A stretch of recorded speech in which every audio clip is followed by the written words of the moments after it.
오늘 소개해드리는 영화 그린 인페르노는 식인종을 소재로 하고 있습니다. 그렇다 보니까 다소 혐오감을 불러일으킬 만한 상황들이 아주 디테일하게 묘사가 됩니다. 이 점 유의하면서 오늘의 영상 시작하도록 하겠습니다.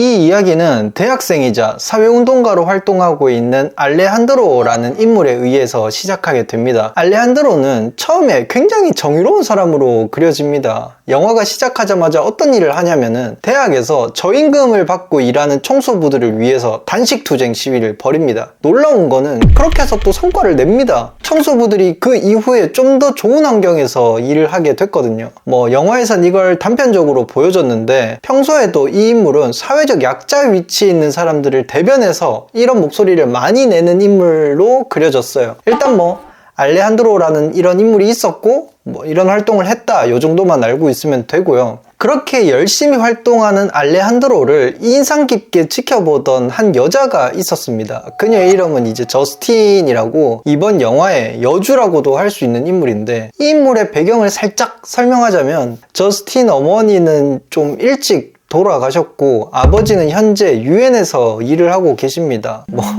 있는 집 자식이죠. 그런 아버지 밑에서 자라서 그런지 저스틴 역시 좀 사회 문제에 대해서 관심이 많았어요. 그러던 어느 날 그녀는 원시 부족민들의 여성이 할례를 받는다는 내용을 이제 수업을 통해 듣게 됩니다. 근데 그 내용이 살짝 충격적이었거든요. 여러분들은 혹시 이 할례에 대해서 좀 알고 계셨나요? 저 역시 어느 정도는 좀 알고 있었는데 이번 영화를 통해서 좀 자세히 알게 됐거든요. 할례가 보통 15세 미만의 소녀들을 대상으로 이루어지는데 이른바 성인식이라고 불리는 풍습 같은 거죠. 여성의 전체 혹은 일부를 제거하는데 그 도구들이 청결하지 못해서 극심한 통증은 물론 출혈, 감염, 용변이 어려운 누궁 등의 합병증을 함께 겪게 된다고 합니다.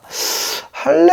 요즘 시대에도 하나라고 막연하게 저도 생각을 했는데 좀 알아보니까 소말리아, 이집트, 에티오피아 등 아프리카를 비롯한 중동, 아시아 30개 국가에서 좀 아직도 행해지고 있고 현재까지 약 2억 명의 희생자, 그리고 그걸 시간으로 따지면은 한 9초마다 한 명의 소녀에게 지금 행해진다고 합니다. 이 내용이 영화 속의 수업 장면에서 살짝 언급이 돼요. 진짜 충격적이었습니다. 아니나 다를까 저스틴 역시 충격을 받죠. 그리고 이 할례를 거부할 수 없는 그 원시 부족민들의 여성 인권에 대해서도 저스틴은 분노하게 됩니다. 딱 그 저스틴이 이런 생각을 하던 시기에 알레한드로, 아까 처음에 말했던 그 인물이 자신이 활동하고 있는 사회운동 단체들과 함께 원시 부족들과 또 그 자연을 지키기 위한 운동을 시작하게 됩니다. 이 사실을 안 저스틴은 고민 1도 안 하고 참여하겠다 의사를 밝히죠. 근데 이 운동이 어떤 운동이었냐면 할례, 여성 인권에 대한 운동은 아니었고 아마존 원주민들이 사는 숲을 불법 벌목업자들이 파괴하려고 해서 이를 이제 막기 위한 운동이었어요. 그렇게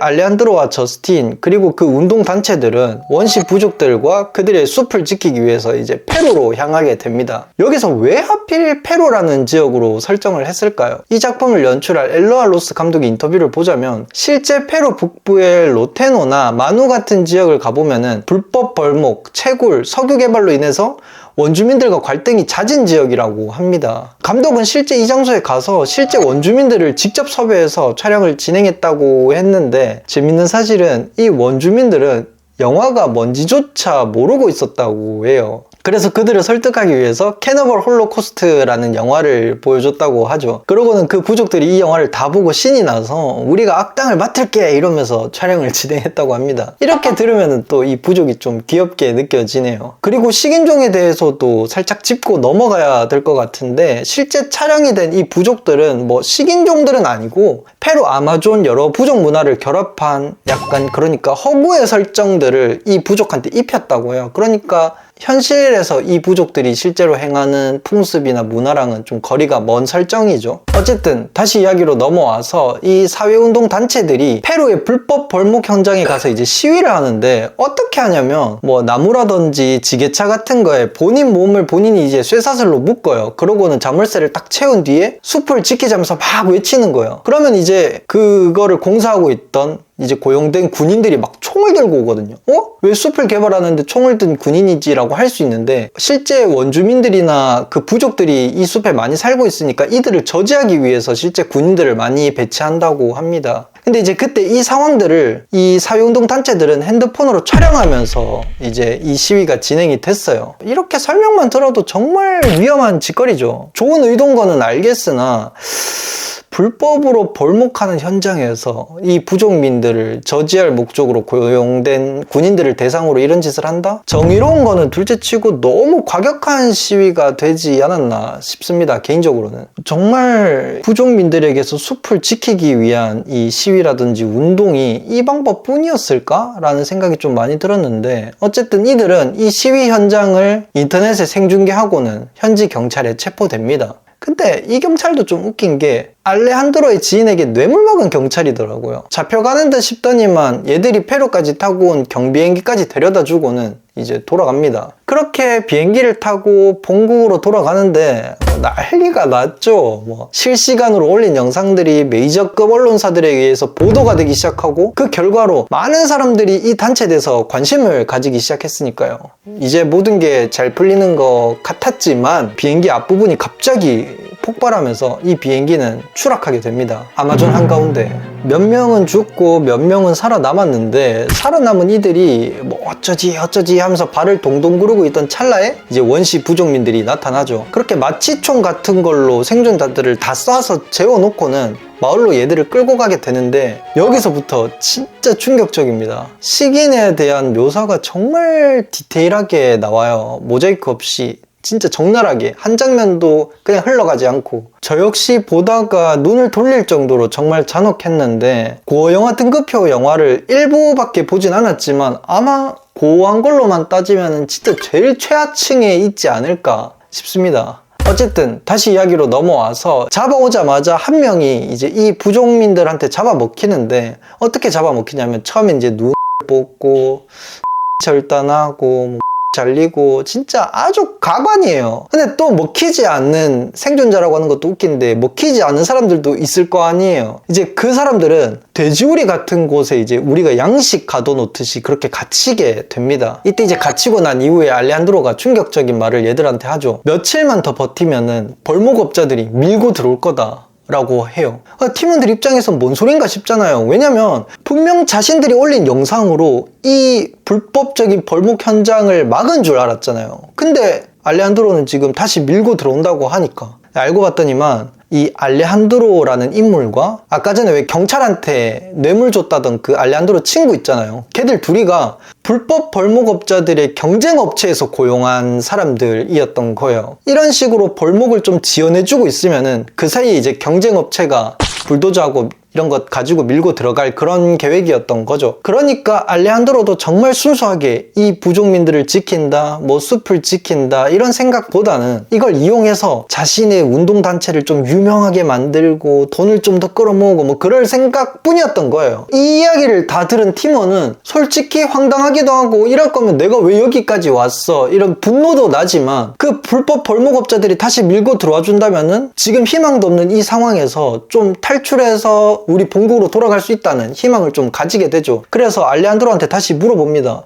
언제쯤 오냐 물어보니까 알레한드로가 한 3일 정도 걸린다 이래요. 띠용 쉽죠. 아니 지금 식인종들이 우리를 양식장처럼 가둬놓고는 지금 한 명씩 꺼내갖고 먹고 있는데 3일을 어떻게 버티냐 이러니까, 그거는 어쩔 수 없지, 약육 강식의 세계지, 이렇게만 답변을 해요. 여기서 제가 느꼈던 좀 아이러니함이라고 할까요? 좀 이런 게, 부족민들이 식인을 하는 것은 어떻게 보면은 본인들의 생존을 위해서, 혹은 그간의 관습이 그러했기 때문에 도덕성을 떠나서 그냥 이 사람들은 당연하게 행해야 했던 행동이라면, 알레한드로는 이런 식인종이라든지 살인에 대한 행동이 도덕성에 맞지 않다는 거를 충분히 교육을 받았잖아요. 근데 본인의 인지도와 지금의 생존을 위해서 팀원들을 죽음으로 내모는 게, 부족민과 알레한드로 과연 어디가 더 악한가 혹은 폭력적인가 라고 물었을 때 과연 식인 부족민이라고 말할 수 있을까? 라는 생각이 이때 좀 많이 들더라고요. 그래서 좀 많이 아이러니했는데, 어쨌든 팀 팀원들이 이렇게 잡혀 있는 동안 식사를 제공받거든요. 근데 알레한드로가 이렇게 한 입 먹어보더니만 돼지고기네 하고 막 허겁지겁 먹어요. 근데 이제 팀원의 여성이 이거를 먹다가 눈에 한 아이의 피부가 벗겨져 있는 걸 발견합니다. 그러니까 이거는 돼지고기가 아니라 이 아이들의 살조각이었던 거죠. 그걸 알고는 이제 그 여자는 자신의 목을 그냥 스스로 긋습니다. 갑자기 전혀 예상하지 못하는 타이밍에 그어버려가지고 진짜 깜짝 놀랐는데, 또 긋는 과정이 앵글이 고정된 채로 노출이 되거든요. 혹시 이 영화를 보실 생각이 있다 그러신 분들은 이 돼지고기 키워드가 나오는 부분에서 좀 조심하시길 바랍니다. 어쨌든 이걸 본 팀원 중에 한 명이 기회로 삼아요. 가지고 있던 그 죽은 팀원 입안에 넣어가지고 부족민들에게서 탈출할 계획을 짜는데 이게 또 성공해요. 이 여성을 오븐에 넣고 뭐 부족민들이 서로 나눠 먹는데 전부 다 이 에 취해가지고 막 픽픽 쓰러지고 막 미친 듯이 웃고 막 제정신이 아닌 상황에 이제 처하게 돼요. 이때를 틈타서 이제 팀원들이 다 도망가려고 하는데 알레한드로가 여기서 또 한 번 빌런 짓을 하죠. 나가려던 팀원 한 명의 다리를 이제 탁 찔러서 기절시킵니다. 그러면서 하는 말이 나 혼자 죽기 싫어. 갈 거면 너네 둘이 가. 이러거든요. 그래서 그 두 명을 뒤로 하고 저스틴하고 이제 한 명의 남자 팀원 이렇게 두 명이 으로 난장판이 된 이 마을에서 도망치게 됩니다. 아, 이렇게 영화 끝나면 얼마나 다행일까 라고 생각했던 찰나에 진짜 웃긴 거는 멀리 못 가서 다시 잡혀요. 그러고는 이제 끔찍한 처벌을 받게 되죠. 남성은 이제 밖에서 온몸이 묶인 채로 어떤 초록색 물질을 막 바르거든요. 그러고 얼마 안 있으니까 이 손가락 한 이만한 개미들이 막 온몸에 막 달라붙어가지고 이 남성을 야금야금 먹기 시작합니다. 그렇게 고통스럽게 죽어가요. 그럼 이 시기에 저스틴은 어떻게 됐을까요? 손과 발이 포박된 채로 이제 할례를 받게 돼요. 근데 딱 그 할례를 받으려던 그 순간에 아까 말했던 그 불법 벌목업자들이 총 들고 막 밀고 들어오기 시작합니다. 그렇게 영화는 이제 결말부로 향하게 되죠. 알레한드로는 여전히 양식장에 갇힌 채로, 그리고 저스틴은 거기서 이제 탈출해서 이제 본국으로 돌아오게 됩니다. 그러고는 저스틴이 이제 아버지가 일하는 유엔 사무국의 사람들과 대화를 나누는데 이 부족민에 대한 이야기를 나누게 되거든요. 근데 그때 거기서 뭐라 그러냐면 이 부족민들은 식인을 하지 않는다라고 증언을 해요. 여기서 또 왜 굳이 저렇게 얘기하지? 자신을 먹으려고 했던 그 식인 부족들을 왜 감싸주지? 라는 생각이 이때 많이 들더라고요. 어쨌든 그렇게 증언을 하고는 학교 기숙사로 돌아옵니다. 그러고는 다음날 알레한드로로 보이는 인물의 얼굴이 그려진 티셔츠를 입은 사람들이 영화 첫 장면과 마찬가지로 또 그 기숙사 앞에서 시위를 벌이는 장면으로 이 영화는 마무리됩니다. 저는 이 영화를 보면서 감독이 단순히 식인 부족의 이 잔혹성을 보여주려고 한 게 아니라 현대사회의 위선적인 운동가들에 대한 풍자를 담은 게 아닐까라는 생각이 좀 많이 들더라고요. 그러니까 알레한드로는 처음엔 되게 정의로운 인물처럼 보였지만 결국에는 자신의 명성과 이익을 위해서 사람들을 이용했던 인물이었죠. 근데 그런 인물의 얼굴이 그려진 티셔츠를 입고 사람들이 거리에서 시위를 한다는 건 약간 그의 거짓된 영웅 이미지가 여전히 세상에 소비되고 있다는 뜻이 아닐까. 즉 진실보단 이미지가 더 중요하게 여겨지는 세상, 정의라는 말 뒤에 숨은 위선과 자기 이익 추구의 아이러니를 감독은 끝장면으로 이제 비판을 하고 있다라는 생각이 많이 들더라고요. 또 한 가지 흥미로운 점은 저스틴이 마지막 장면에서 부족민들은 식인을 하지 않는다라고 증언을 한 부분이에요. 이거는 어쩌면 그녀가 직접 겪은 참혹한 경험을 이 세상에 알리는 것보단 그저 평화의 상징처럼 남고 싶어서 한 인간 자기 방어 본능일 수도 있고, 혹은 자신이 가기 전에 결심했던 이 부족민들의 인권을 지킬 수 있는 그 유일한 방법이 자신이 여기서 침묵을 지키는 것이라고 생각했을 수도 있죠. 결국 그린 인페르노는 문명 사회의 윤리적 우월감, 그리고 그 속에 숨어있는 위선, 그리고 누가 진짜 야만인인가 라는 질문을 던지는 작품으로 보입니다. 저는 개인적으로 단순 고어 영화라고 찾아봤다가 수작이라는 느낌을 굉장히 많이 받았는데, 혹시 이 작품을 본 이 시청자분이 계시다면 어떻게 보셨는지 또 댓글로 남겨주시면 감사할 것 같습니다. 고어한 장면을 못 보시는 분들한테는 솔직히 추천드리긴 어려울 것 같아요. 고어한 장면이 너무 끔찍하고 잔혹하게 묘사가 디테일하게 돼버려가지고. 근데 고어한 거 잘 보신다, 또 수작을 찾고 계시다 하시는 분들은 한 번쯤 보시는 거 진짜 추천드립니다. 어쨌든 오늘은 그린 인페르노에 대해서 리뷰해봤습니다. 다음 주에 더 알찬 컨텐츠로 여러분들을 찾아뵙도록 하겠습니다. 그럼 안녕!